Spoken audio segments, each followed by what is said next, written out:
ሰላም ጤና ይስጥልን። እንዴት ናችሁ? እኔ ደህና ነኝ፣ እግዚአብሔር ይመስገን። ዛሬ ደግሞ አሪፍ ታሪክ ይዤላችሁ ነው የመጣሁት። አላነበብኩትም ገና፣ እውነት ለመናገር እኩል ነው የማነበው ከእናንተ ጋር ነው የማውቀው። ከአሁን በኋላ ታሪክ ሲላክልኝ ከእናንተ ጋር እኩል ነው የማነበው፣ ምክንያቱም እየደከመኝ ነው ሁለቴ ሳነብ።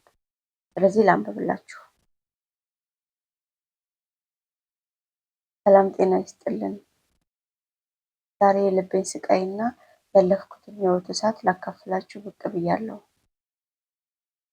እዚህ አረብ ሀገር ሁኜ ያን ያልተፈታ ታሪኬን ሳስበው በህይወቴ መኖር ራሱ ተአምር ይሆንብኛል። አረብ ሀገር ነው ያለችው። እኛ ስቃይ አያልቅም።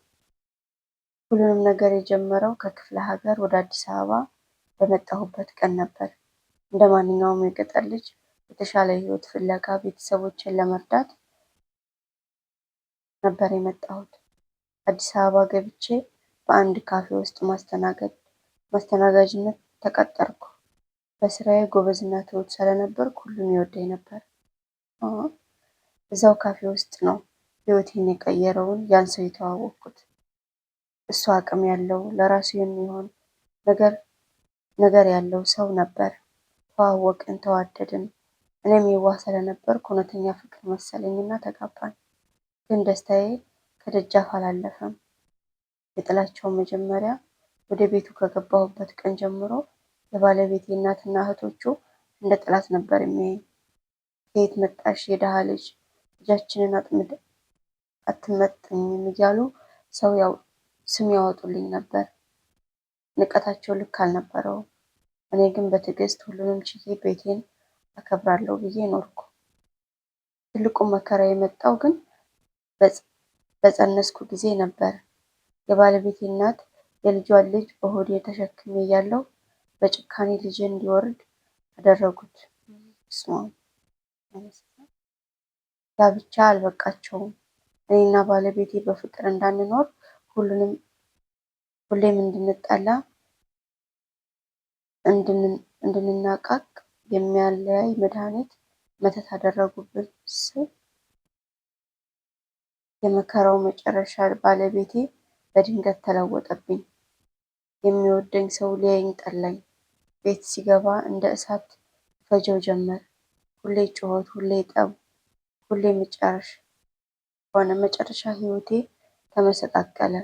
አእምሮዬን ስቼ መንገድ ላይ ወደ መውደቅ ደረስኩ። ያኔ ግን ፈጣሪ አንድ መልካም ጓደኛ ሰጠኝ። በአስተናጋጅነት አብራኝ ትሰራ የነበረችው ጓደኛዬ ሁኔታዬን አይታ አልጨከነችብኝም። አንዳንድ ጊዜ ግን የሴት ጓደኛ ምናምን የሚሉት እውነት ነው ውሸት ነው? የምር በጣም ቆንጆ ጓደኛም አለ ነበር ያቆምኩት። አልጨከነችብኝም። እሷ ናት እጄን ይዛ ጸበል ወስዳ ያስጠመቀችኝ። በጸበሉ ኃይል ተደግሞብኝ የነበረ ክፉ ነገር ሁሉ ለቀቀኝ።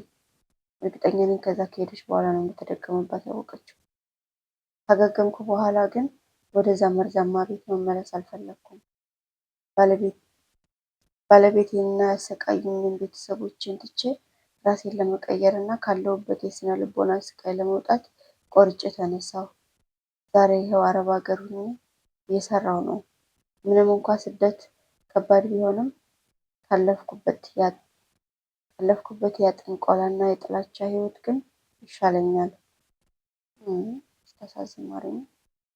በነገራችን ላይ ብዙ ጊዜ ማለት ነው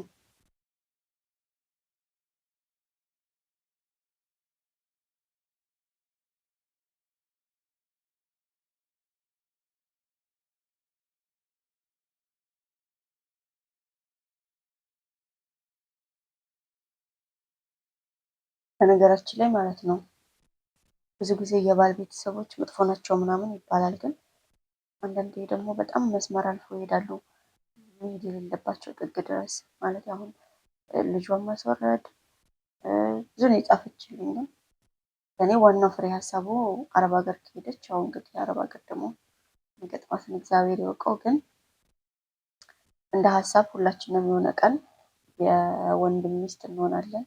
ምንድነው የባል እኔ የወንድማች አሁን እኔ ወንድም ስላለኝ ነገ እርግጠኛ ነኝ የወንድሜ ሚስት ትመጣለች። ሰው ለወንድሜ ሚስት ጥሩ ሴት መሆን አለብኝ። ሁላችንም ይደርሰናል። ዛሬ እኔ የባሌ እህት መጥፎ ብኮንብኝ ነገ እኔ ደግሞ ለሌላ ሴት የባሏ እህት እሆናለሁ።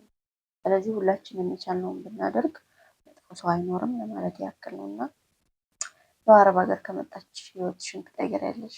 ሌላ ምንም ችግር የለውም። እግዚአብሔር እኛም እዛው ነው ያለነው። ጠንክረሽ ስሪ፣ በርትተሽ ስሪ። ህይወትሽን የሚቀይርልሽ። ገንዘብሽን ለማንም አትስጪ፣ አታባክኚ። በተረፈ እግዚአብሔር መጥፎውን ጊዜ አስረሳሽ። ሌላ ምን ይባላል? በነገራችን ላይ የእናቱን ለወላጆቹ የሚሰማውን የራሱ አቋም የሌለው በራሱ ቆፍጠን የማይልና ወድ አታግቡ። ሲጀመር ምንድን ነው ተለቅ ያለ ሰው አግቡ፣ ህፃን አታግቡ። እና እግዚአብሔር ያግዝሽ። ታሪካችሁን ላኩልኝ። በዋትሳፕ ቁጥሬን አስቀምጨዋለሁኝ። ታሪካችሁን ላኩልኝ። እኔ ታሪካችሁን እንዲያነበብኩ አቀርበዋለሁኝ። ባይ። መልካም ጊዜ